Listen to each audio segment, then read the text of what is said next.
Hello नमस्कार everyone. स्वागत है आप सभी का नॉलेज मंत्रा के ऑनलाइन प्लेटफॉर्म पर।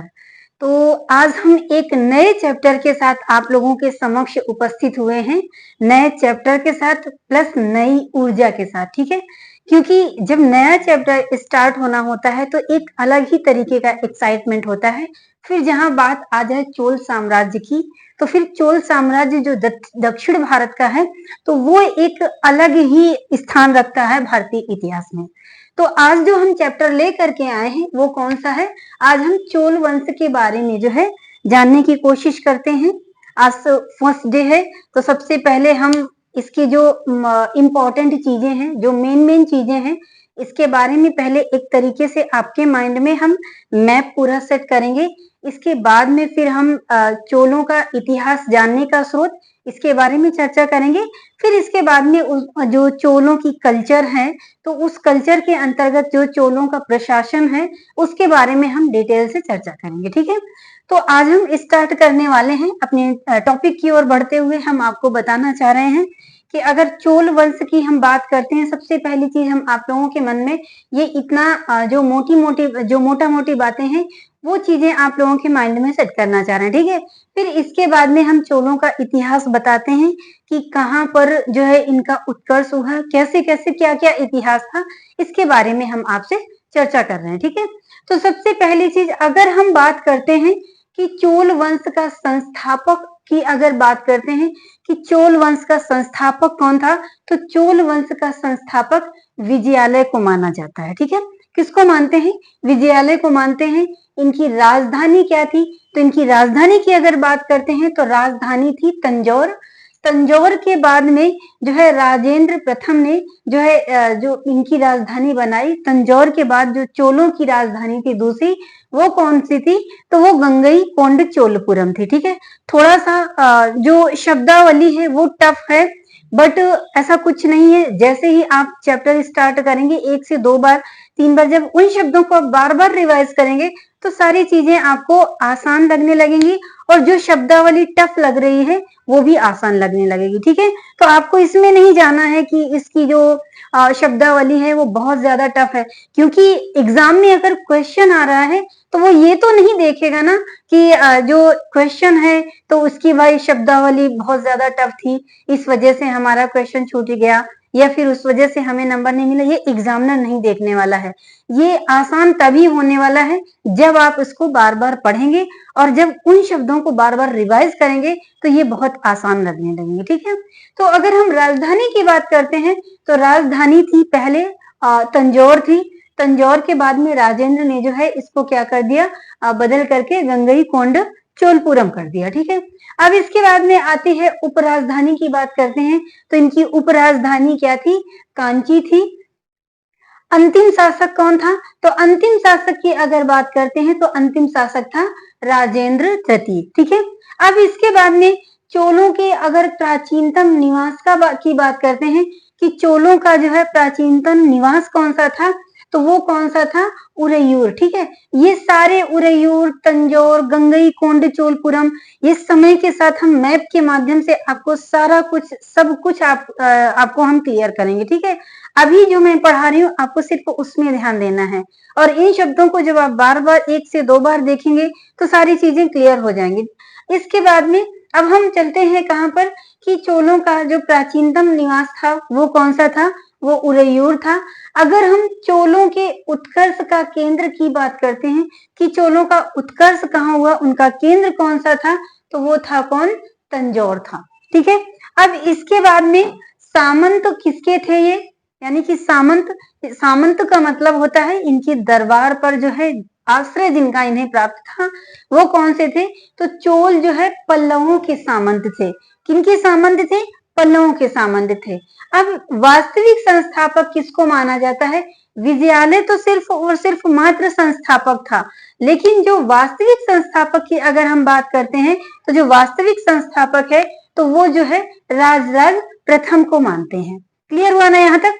अब इसके बाद में इनकी जो आवासीय राजधानी थी, तो इनकी आवासीय राजधानी कौन सी थी? तो आवासीय राजधानी जो थी वो थी पलाई यराई। ठीक है, अब इसके बाद में इनका राष्ट्रीय पशु कौन सा था? तो अगर राष्ट्रीय पशु की बात करते हैं तो इनका राष्ट्रीय पशु जो था वो बाघ था। और इनके सबसे ज्यादा जानी दुश्मन कौन थे, यानी कि सबसे प्रबलतम शत्रु कौन थे? तो कल्याणी के पश्चिमी चालुक्य थे, जो कि इनके सबसे प्रबल शत्रु थे।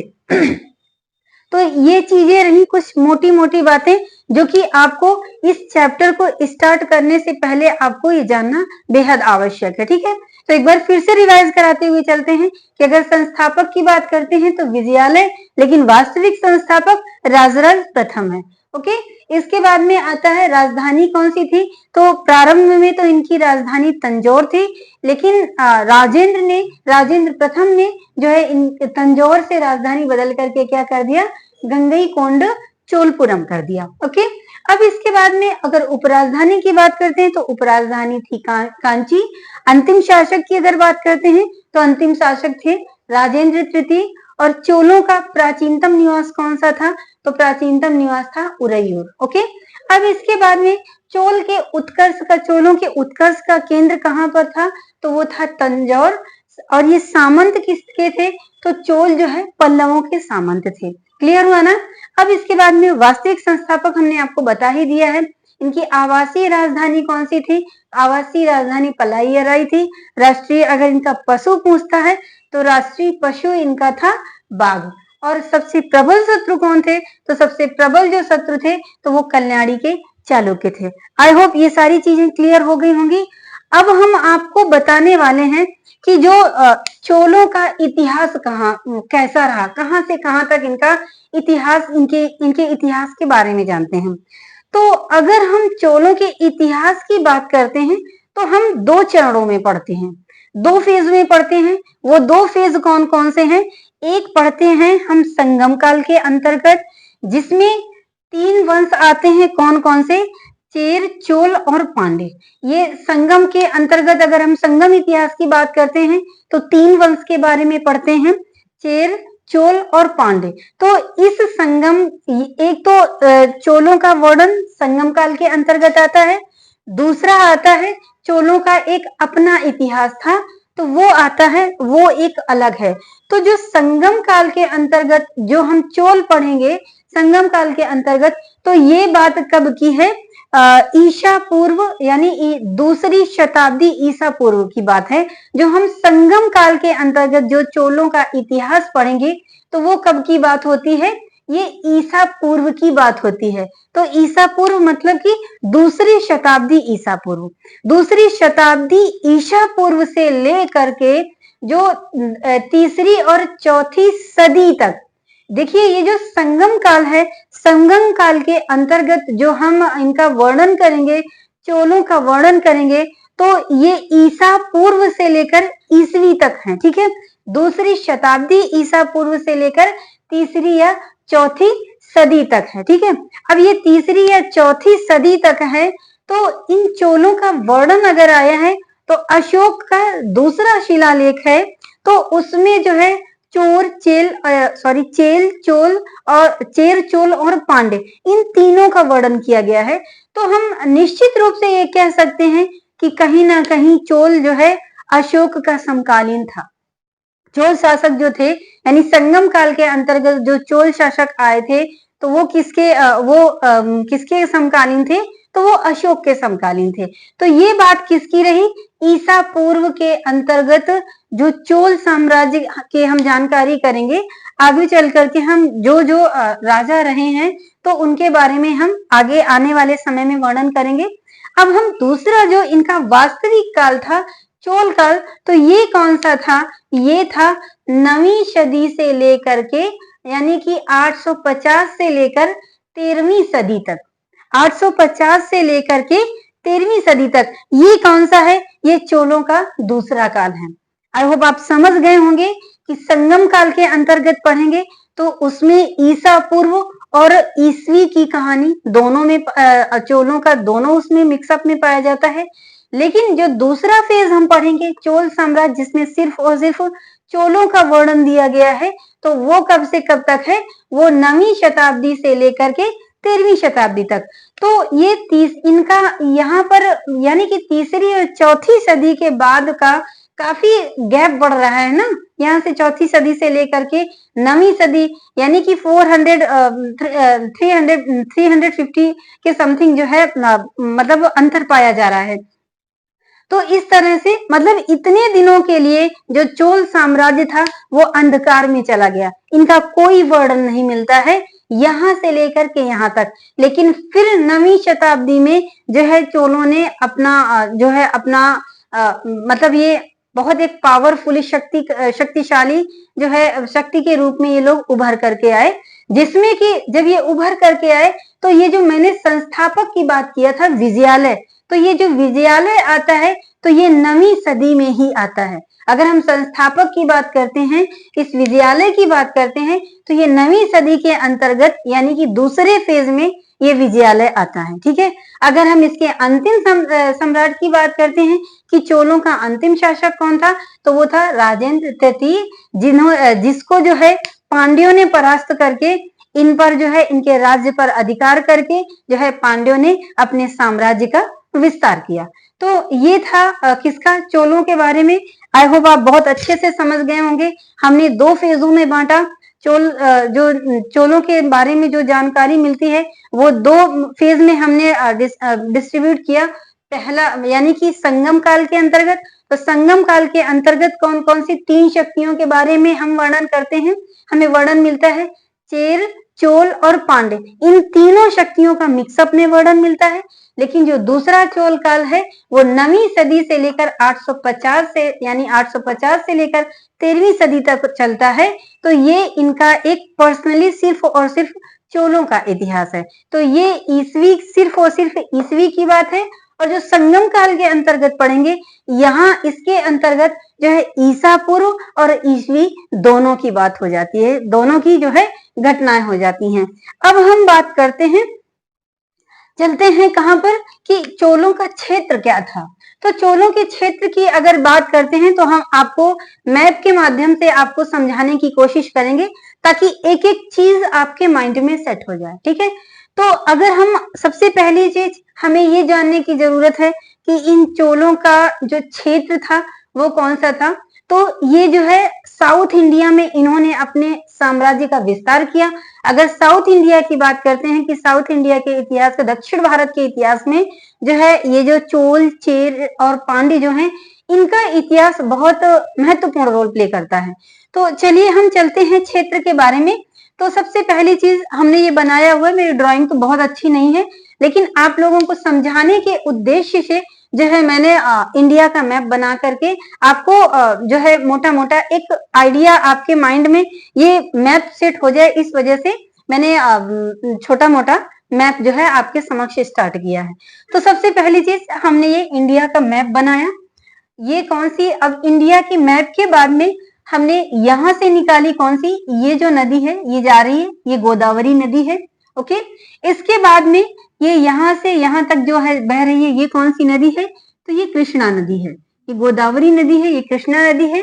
फिर जस्ट इसके नीचे ये आती है कौन सी, कावेरी नदी। ये तीनों नदियां हैं जो दक्षिण भारत में बहुत इंपॉर्टेंट रोल प्ले करती हैं, इतिहास में हो या फिर ज्योग्राफी में हो, एक इनका अलग ही जो है इंपॉर्टेंस होता है।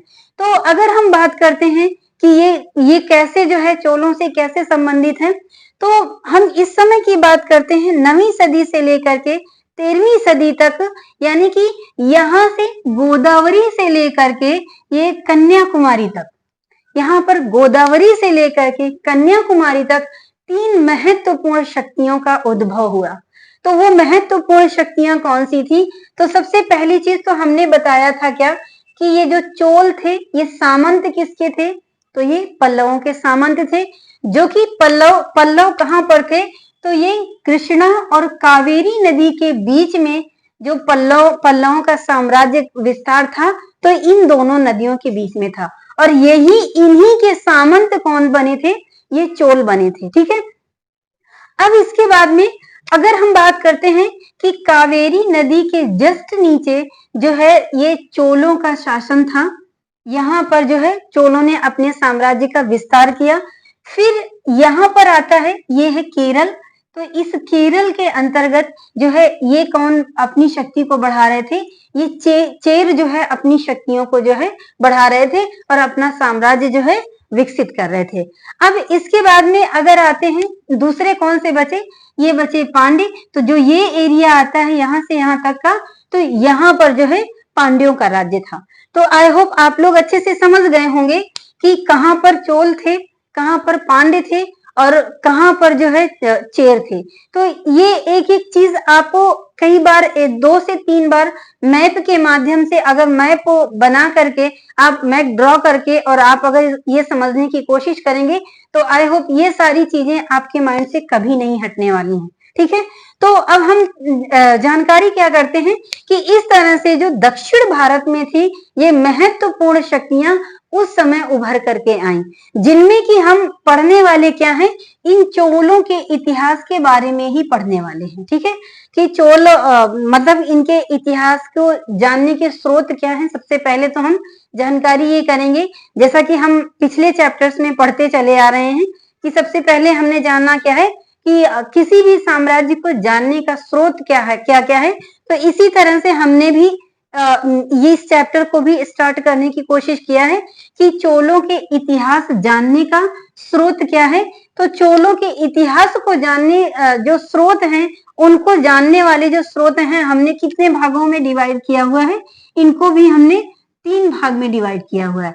तो जो पहला भाग आता है तो वो क्या है, सबसे पहला जो हम पढ़ेंगे तो अभिलेखी साक्ष्य पढ़ेंगे कि ऐसे कौन कौन से अभिलेख हैं जहां पर जो है चोलों का वर्णन किया गया है या चोलों के इतिहास के बारे में बताया गया है।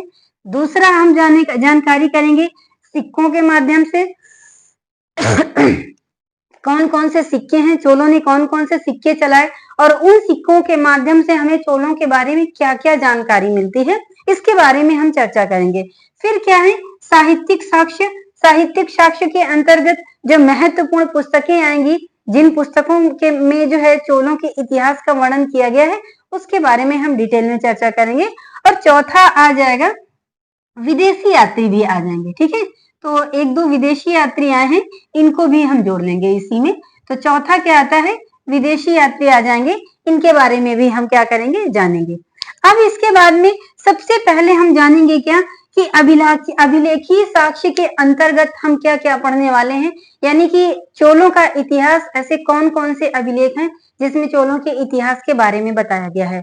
तो सबसे पहला जो अभिलेख आता है तो वो राजेंद्र प्रथम का तिरुवालंगाडु अभिलेख, राजेंद्र प्रथम का तिरुवालंगाडु अभिलेख। ठीक है, आप शब्दों पे मत जाइएगा कि ये बहुत कठिन है, जो आप इस चैप्टर से आप जो है थोड़ा सा डिस्टेंस बना लें तो वो फिर आने वाले समय में जो है आपके लिए बहुत बड़ी प्रॉब्लम क्रिएट करेगा। ठीक है, मैं बार बार आपसे बोल रही हूँ कि इसकी शब्दावलियों पे ना जा करके आप चैप्टर को इसको छोड़ने की कोशिश मत करिएगा, क्योंकि ऐसा कहा गया है कि आप जिस चीज से जितना डरेंगे वो चीज आपको उतना ज्यादा डराती है। तो डरना नहीं है, डट कर मुकाबला करना है। क्लियर है? चलिए, तो अब हम क्या कर रहे हैं कि अभिलेखीय साक्ष्य के बारे में अगर हम बात करते हैं तो अभिलेखीय साक्ष्य के अंतर्गत सबसे पहला साक्ष्य आता है क्या, राजेंद्र प्रथम का तिरुवालंगाडु अभिलेख व करंडई दान पत्र। ये 2 हैं राजेंद्र प्रथम के, एक है तिरुवलंगाडु अभिलेख और दूसरा कौन सा है, करंडई दान पत्र, जिसमें कि चोलों के इतिहास के बारे में वर्णन किया गया है और उसके डिटेल में बताया गया है। क्लियर हुआ? अब इसके बाद में दूसरा आता है क्या, दूसरा आता है कन्याकुमारी लेख। इसको किसने लिखवाया है, तो इसको लिखवाया है वीर राजेंद्र ने। किसने लिखवाया है, तो इसको वीर राजेंद्र ने लिखवाया है। फिर इसके बाद में तीसरे नंबर पर आता है तिरुवेंदीपुरम अभिलेख, जिसको कि किसने लिखवाया है, राजराज तृतीय ने लिखवाया है। किसने लिखवाया है, राजराज तृतीय ने लिखवाया है। और इस अभिलेख में वर्णन क्या किया गया है, इसी अभिलेख में, यानी कि जो राजराज तृतीय ने तिरुवेंदीपुरम अभिलेख को जो लेख लिखवाया है, तो इसमें वर्णन मिलता है कि जो होयसाल वंश था, यानी कि दक्षिण भारत में होयसाल वंश भी एक था, जिसके कि इसमें जो है क्या किया था कि चोलों का पुनरुद्धार किया था। तो होयसालों ने चोलों का पुनरुद्धार किया था, इसके बारे में वर्णन किस अभिलेख में आता है? वो आता है तिरुवेंदीपुरम अभिलेख में, जिसको किसने बनाया है? जिसको बनाया है, लेख लिखवाया किसने? राजराज तृतीय ने। क्लियर हुआ ना? तो 3 अभिलेख हमारे समक्ष निकल करके आए। पहला है राजेंद्र प्रथम का तिरुवल्लंगाडु अभिलेख व करंडई दानपत्र। इसके बाद में दूसरा क्या है? कन्याकुमारी लेख, जिसको किसने लिखवाया है? तो वीर राजेंद्र ने लिखवाया है। फिर बात आती है तिरुवेंदीपुरम अभिलेख, जिसको राजेंद्र प्रथम ने लिखवाया है, जिसमें कि होयसालों को चोलों का पुनरुद्धारक बताया गया है। क्लियर हुआ? अब इसके बाद में चौथा आता है मणिमंगलम अभिलेख। तो इस मणिमंगलम अभिलेख को किसने लिखवाया है? तो मणिमंगलम अभिलेख को राजाधिराज प्रथम ने लिखवाया है। किसने लिखाया है? राजाधिराज प्रथम ने लिखाया है। और इसी मणिमंगलम अभिलेख में जो है चोलों द्वारा किए गए अश्वमेध यज्ञ के बारे में वर्णन किया गया है और सिंघल विजय के बारे में भी वर्णन किया गया है कि जो चोलों ने जो है सिंघल विजय भी की थी। सिंघल विजय यानी कि श्रीलंका, इस श्रीलंका को सीलोन भी कहते हैं, सिंघल भी कहते हैं और श्रीलंका भी कहते हैं। तो आपको परेशान होने की जरूरत नहीं है, ये तीनों जो है नाम एक ही है। वो नाम किसका है? तो वो श्रीलंका का है। ओके, चलिए अब जो है ये हमने कंप्लीट क्या किया? अभिलेखी साक्ष्य। अभिलेखी साक्ष्य के बारे में हमने क्या क्या जाना? राजेंद्र प्रथम का तिरुवालंगाडु अभिलेख व करंडई दानपत्र। इसके बाद में दूसरा क्या है? कन्याकुमारी लेख, जिसको वीर राजेंद्र ने लिखवाया है। फिर क्या है? तिरुवेंदीपुरम अभिलेख, राजराज प्रथम। फिर इसके बाद में चौथा क्या है? मणिमंगलम अभिलेख, जिसको राजाधिराज प्रथम ने लिखवाया है। तो आई होप आप लोग बहुत अच्छे से समझ गए होंगे कि अभिलेखी साक्ष्य के अंतर्गत कौन कौन से अभिलेख आते हैं जिसमें कि चोलों के इतिहास के बारे में वर्णन किया गया है। क्लियर? अब चलिए हम चलते हैं, दूसरा नंबर कौन सा आता है? तो दूसरा नंबर आता है सिक्कों का। तो अगर हम सिक्कों की बात करते हैं तो सबसे पहली चीज हम ये जानने की कोशिश करेंगे कि चोलों के समय में सिक्के थे, तो सिक्के कहीं ना कहीं तो बनते होंगे, ऐसी जगह होगी जहां पर टकसाल जो है स्थापित किए गए होंगे। और जो सिक्के होते थे वो कौन कौन से धातु के होते थे? तो सबसे पहली चीज, जो चोलों के सिक्कों की निधि जो मिली है तो वो कौन सी मिली है? वो है धवलेश्वर में। धवलेश्वर में जो है चोलों के सिक्कों की निधि पाई गई है। क्लियर हुआ ना? अब इसके बाद में इनके सिक्कों पर अंकन किस चीज का पाया गया है?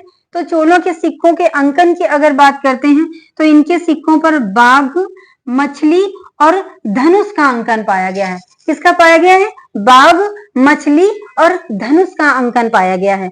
तो जो चोलों के सिक्के होते थे, तो चोलों के सिक्कों को क्या कहा जाता था? तो कांसू कहा जाता था। क्या कहा जाता था? कांसू कहा जाता था। और इन कांसू में जो है जो सबसे बड़ा सिक्का होता था, तो सबसे बड़े सिक्के को क्या कहते थे? तो कल्याणजू कहते थे। ठीक है, ये चीज क्लियर हो गई ना? हमने क्या जाना कि चोलों के सिक्कों की जो निधि पाई गई है वो कहाँ से पाई गई है? तो वो धवलेश्वर से पाई गई है। चोलों के सिक्कों पर कौन कौन सी आकृतियां अंकित हैं? तो बाघ, मछली और धनुष का अंकन पाया गया है। और इसके बाद में चोल के सिक्के क्या कहलाते थे? तो उनको कांसू कहा जाता था। और इन कांसू में जो सबसे बड़ा सिक्का होता था वो कौन सा होता था? तो वो कल्याणजू होता था। यहाँ तक क्लियर हुआ ना? अब इसके बाद में राजराज प्रथम के सिक्के पर जो है किसका अंकन पाया गया है? मुरलीधर का अंकन पाया गया है। मुरलीधर यानी भगवान कृष्ण का अंकन पाया गया है। तो इस तरीके से हमने आपसे जो है स्रोत जो यानी कि चोलों के जानने का जो स्रोत है, तो सबसे पहली चीज हमने आपसे वर्णन किया अभिलेखीय साक्ष्य, यानी कौन कौन से ऐसे अभिलेख हैं जहां पर चोलों का वर्णन किया गया है, और सिक्कों के बारे में कि सिक्के कौन कौन से थे और उनकी निधि जो चोलों के सिक्कों की निधि थी तो वो कहाँ से पाई गई है, इसके बारे में हमने आपसे चर्चा किया। अभी बचा क्या है? साहित्यिक साक्ष्य और विदेशी यात्री। तो जो साहित्यिक साक्ष्य और विदेशी यात्री हैं, तो इसका जो है चर्चा हम नेक्स्ट वीडियो में आपके साथ करेंगे। आज के लिए इतना ही, और मिलते हैं कल नए वीडियो के साथ। लेकिन जाने से पहले आपसे ये जरूर कहेंगे कि अगर आप हमारे चैनल पर पहली बार आए हैं तो प्लीज हमारे चैनल को लाइक करें, शेयर करें और सब्सक्राइब करें। ठीक है, तो पढ़ते रहिए, स्वस्थ रहिए, मस्त रहिए। आज के लिए इतना ही, मिलते हैं नए वीडियो के साथ। तब तक के लिए धन्यवाद।